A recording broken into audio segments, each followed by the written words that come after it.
Let's go over the 22 books I read in the month of March.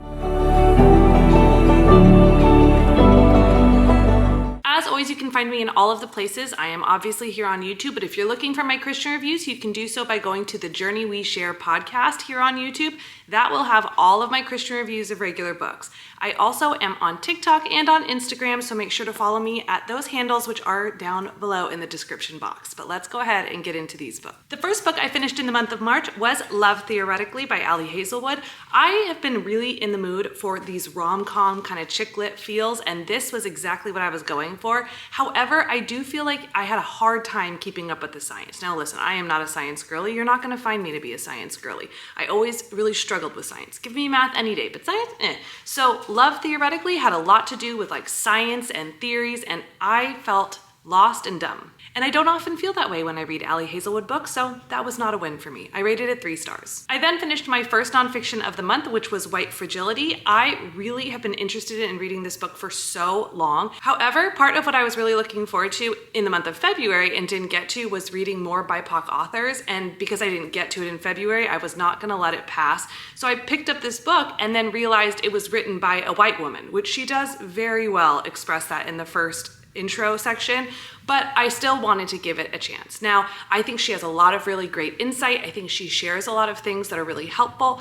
I also think there are probably parts that are unnecessary, and ultimately I felt like it's a very strong opinion piece. And opinion pieces can be interesting, but maybe not necessarily every single thing that I needed, so I rated it 3.5 stars. I then picked up Heartless Hunter, which I had for a book club, like an in-person book club, and so that's why I picked it up. Now, this is probably on one of my lists of books that I never thought I would read, and I only read because it was an in-person book club, and I would have promptly put it back down. I had very little interest in this book the entire time. I had such a hard time staying involved with it. I really did not want to read this book, and then the entire time I read it, I just felt icky. On top of that, I do think that the magic system is too dark for me. I could not get behind it, and so I really struggled with reading it for that reason, and I rated it 1.75 stars. I then picked up Queen of Sugar Hill. I did this on audiobook only, and I'm really glad that I did. This book is considered historical fiction. However, it has a lot of very nonfiction-y feels. It tells the true story about Hattie McDaniel, who was the first Black woman to get an Oscar. That was a huge deal. She was an actress in the 40s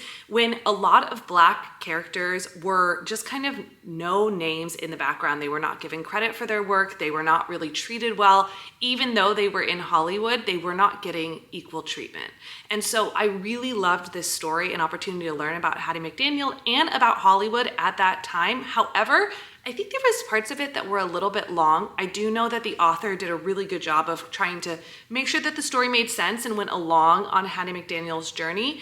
And I think we probably could have cut it down some and still gotten Hattie McDaniel and what she went through and her life story done really, really well. Ultimately, I rated it 4.75 stars. I have quite a few arcs that are due in the coming months, and the first one that I have had on my list for so long and needed to finish it was Saltwater. Now, this book is definitely outside of my normal genre. I don't usually read rich person thrillers or about rich families. However, Saltwater takes place in Italy and the family is originally from California. I felt like it had a lot of just kind of interesting pieces that kept me really wanting to learn more. And so I was excited to pick up the book. Now, I will say that the pacing was really good. I had no clue what was happening. I feel like there were so many twists that happened at the end of that book that you just get slapped in the face with. I will say that the pacing of this book was super good, and I definitely stayed interested the whole time. However, I think that the end was so insane. There were so many twists that kind of came out of nowhere, and I really felt like you had to suspend belief with a couple of the big twists in order to get to the ending that it was at. Now, I still enjoyed being surprised. However, because of how much I had to suspend belief to get myself there, I ended up rating it 3.5 stars. My next nonfiction read was Damaged But Not Destroyed by Mike Todd. Now, I love Christian nonfiction. I love self-help kind of nonfiction, especially within the Christian space, and I was super excited to check this one out. However, I did feel like it was a little bit light. Like, it was definitely for the new believer, the believer who walked away and wants to come back. It was for someone who really just wants to learn about testimony, but not in a real task-oriented way, more just like how Mike Todd's testimony has really impacted his life. So although I find it interesting and I'm glad to learn more about Mike Todd's life, I ultimately rated it 4 stars. Next was Look Closer by David Ellis. I've been hearing nothing but rave reviews about this thriller. I heard that it was incredible, that the twists were super twisty, you'll never figure it out, and all of those things were true. I had no clue what was coming from this book. I had no clue when and how it would end. I was truly shocked by the ending in a lot of different ways, to the point that I had to rewind because I didn't believe it. Like, I was so shocked by how that book ended. So that means it's done really well. I did find some of the parts of the book a little bit slow. I did have a hard time keeping up with some of it in that same way. And there's a lot of points of view which make it hard on audiobook. So ultimately I rated it 4 stars. Staying within my rom-com wheelhouse, I also picked up The People We Meet on Vacation by Emily Henry. Now truly, I think this is a better book to read during the summer. I just happened to get it on my library hold in the spring, or technically even in the winter. So we do what we need to do. And I did really enjoy this book. Now, Emily Henry can be hit or miss for me, but this was a total hit. I had fun. I loved the characters. I loved the love story. I loved what was happening. And I ultimately rated it 4.25 stars. I then picked up The Shadow of the Gods, which had come up on my Libby hold. And so I needed to listen to the audiobook while I did an immersive read. And I'm so glad that I finally did. I'm so glad I didn't let that hold lapse, because oh my gosh, this book is so good. It also so happened to be my book club pick, and so we were supposed to be talking about it in person, which was a double win. Now, this is what I will say. This book is a Nordic inspired story. It has a lot of sort of interesting and unique pieces. The names are not English. They are all Nordic. And so there's a lot of complexity in the story that if you were just to listen, you would probably be really confused. And I told that to anybody who would listen to me who was doing this for book club. I said, do not just do audiobook. If you're going to do audiobook, do an immersive read. I loved getting to know all the characters, proper pronunciations. I loved getting to learn all the proper pronunciations. However, I do think that this book would be so hard to understand if you listened on audio for the first time, because I think seeing the names really does help. However, loved this book. Cannot wait to read the second and third book in this trilogy, and I rated it 4.5 stars. I then picked up The Underground Railroad by Colton Whitehead. Now, I listened to The Nickel Boys, actually immersive read that book in the month of February, and absolutely loved it. It was such a good book, like so incredible. But what made that book incredible was the story itself and me learning something new about the history. However, when I read this book, nothing was new, and the writing style was the exact same. I was kind of hoping it was just a one-off, but it wasn't. Colton Whitehead really writes in this kind of like poetic way where it's not all straight in front of you. It's a little bit more lit-fic. And although lit-fic can be a whole category people love, it is not a category I often do well with. I feel like it's really hard to understand. I think immersive reading or reading only with your eyes is going to be the key with any Colton Whitehead book. And I chose to pick up the audio of this book, and so I probably did my own disservice in this situation.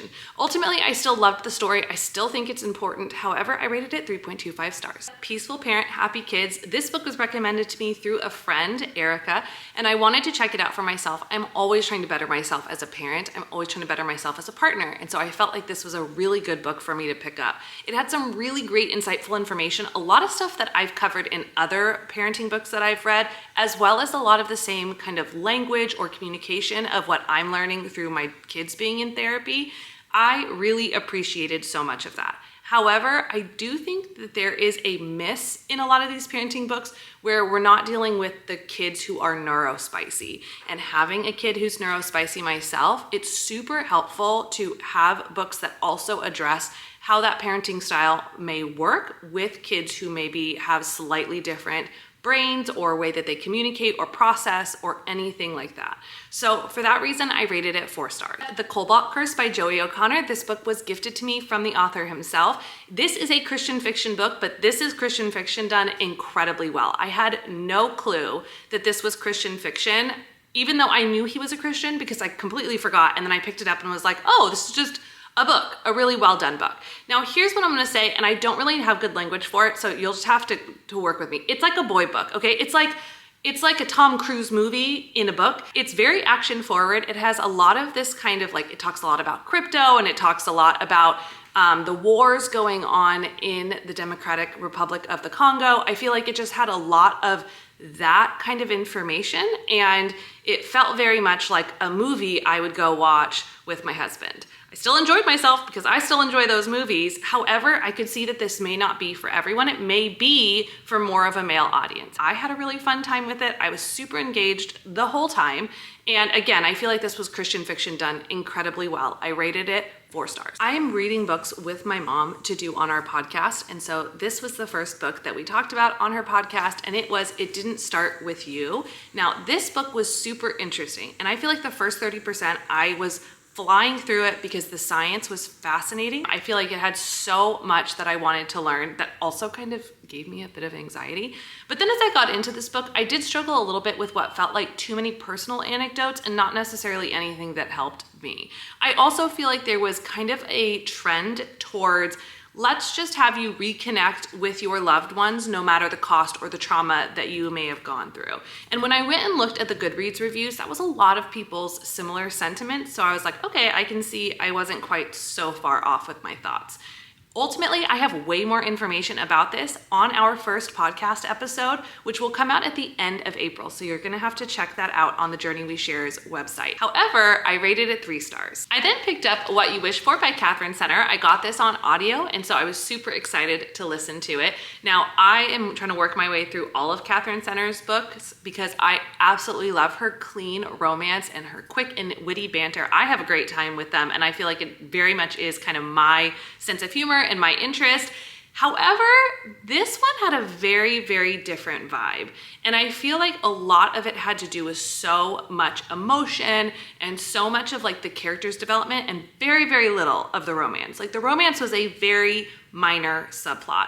And so I didn't quite get from it what I was hoping, and ultimately I rated it 3.25 stars. My next nonfiction was What My Bones Know, which is a memoir about a woman who went through complex PTSD because of her childhood. Now, this book was tragic. It was so sad and so hard, truly, to get through. But the audiobook was also impeccably well done. A lot of what she does is actually take audio recordings of her conversations with her therapist and put them into the audiobook. I don't know how it would work in the physical. It may be that when you look at the physical book, it just has kind of it italicized with the information going back and forth. But having it in the audiobook of actually her therapist speaking to her and her response was so well done. I think that it was really interesting information and heart-wrenching what her whole life has been because of what her childhood was. And ultimately, I rated it 4.5 stars. I also listened solely on audio to Ace of Spades. Now, this book I thought was something completely different. I'm not gonna lie. I actually thought this was a fantasy book, like kind of a Harry Potter college kind of like fantasy YA book, but mainly with Black characters, and I could not be more wrong. Like, I could not have been more wrong about what this book is. I read another book by this author called When Sleeping Girls Lie, or Where Sleeping Girls Lie, and I read it earlier this year. And this book and that book are very, very similar. Now, I think this is the first book that this author wrote, and then she wrote the other one. And it's not that either one are bad, but I think that they are very close together. However, this one has more of a like Get Out kind of thought process. So if you watch that movie, you'll have an idea about what this book's about. And it was very interesting. I really like and appreciate her writing style. However, I don't think it's quite for me. I also think that the 2 books were just a little bit too similar. And again, it was my own disservice because I went in thinking this book was something completely different than it was. And so then when I realized it, I was like, man, I just don't know if I'm quite in the mood for it. Ultimately, I rated it 3 stars. I also listened on audiobook over 10 days, which I'm very proud of, to Voyager, which is the 3rd book in the Outlander series. Now listen. This is the best book in the Outlander series so far. I'm not gonna lie to you. This one is so good. And to get through the first 2 to get to this book, I realize is quite the haul and quite the commitment, but oh my gosh, I was so interested. I feel like this one told so much of the story that I know and love. I just feel like the characters are so much more well developed. I loved the changes that I could tell between the show and this book, which I couldn't tell in the first 2 books. So ultimately, I had a great time and I rated it 4.75 stars. Plus, Jamie and Claire are for sure couples goals. For sure. I also listened solely on audio to Everyone Here Is Lying by Shari LaPena. Now, I have this book that I had gotten from a used bookstore forever ago, and I was so excited to check this out, and I had the best time reading it. I feel like it's super fast-paced. It kept me engaged. I did guess what was happening, but I didn't care. I had fun with the suspense, and I did have a fun time in this book. Ultimately, I rated it 4 stars. The reason why I was doing so many audiobooks back to back of only audio was because I was immersive reading the 5th season. Now, this one I had gotten as a book club pick for February, and I didn't read it in February, but I was hoping to read it in time to read the other book club pick, which is the second book in the series, for March. Now, I didn't. It happens. However, I did read this one in March, and oh my gosh, it's so good. It's very interesting. This is a more poetic type of like fantasy, dystopian, science fiction book. It is very complex, very interesting. There's multiple timelines happening at the same time, 3 different character arcs that you're learning about, and the ultimate story is very complicated. I feel like it's one of those books, kind of like When the Moon Hatched, where you need to have some information going into the story and you really need to take your time reading it to like get a grasp on what you're reading. However, super interesting, and I cannot wait to read more in the series. Ultimately, I rated it 3 stars. I then picked up in physical only, because it's an ARC, The Bright Years. Now this really took me by surprise, you guys. Originally it was supposed to come out today. However, they pushed the date and it doesn't come out until the end of April. So keep your eyes out so that you can get it too. Holy cow. I read this book in a day and a half. I could not put this book down. I just literally picked it up late one night and finished it by the end of the next night. I was so obsessed with these characters, with the story, with what was happening. I could not help myself. I sobbed so hard at the end of this book for not just sad reasons, like just overall. I just sobbed about the characters. I sobbed about the story. I sobbed about how it ended so hard that I woke my husband up and he thought something was actually wrong. And I literally just said, no, this book is just so good. Like that, it was so good. It's a 5-star read. It's my only 5-star read for the entire month of March. I'm just saying, pick it up. My last fiction read that I finished for the month, I did solely on audio, and that was The Ministry of Time. I had this come highly recommended. I had it on my Amazon wish list and it was gifted to me a while ago and I was so excited to pick it up.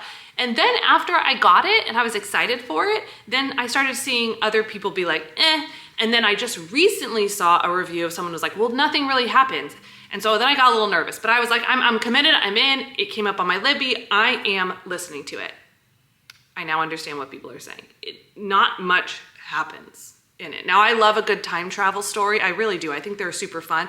But this one was a bit on the confusing side, to be honest.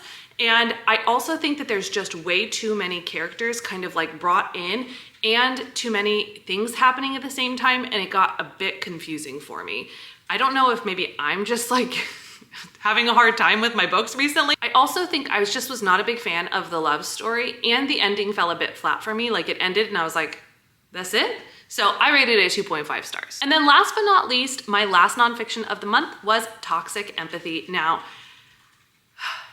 I read books for all sorts of reasons. And one of the reasons that I read books is to learn about other people's perspectives. And so I'm gonna put this book into that box. I read this book to learn about why Christian conservatives believe and vote the way that they do. I listened to Ali Stuckey give her opinion on why she believes Christian conservatism is the right way. I'm choosing not to rate the book because I don't think that that's helpful when someone's giving their opinion.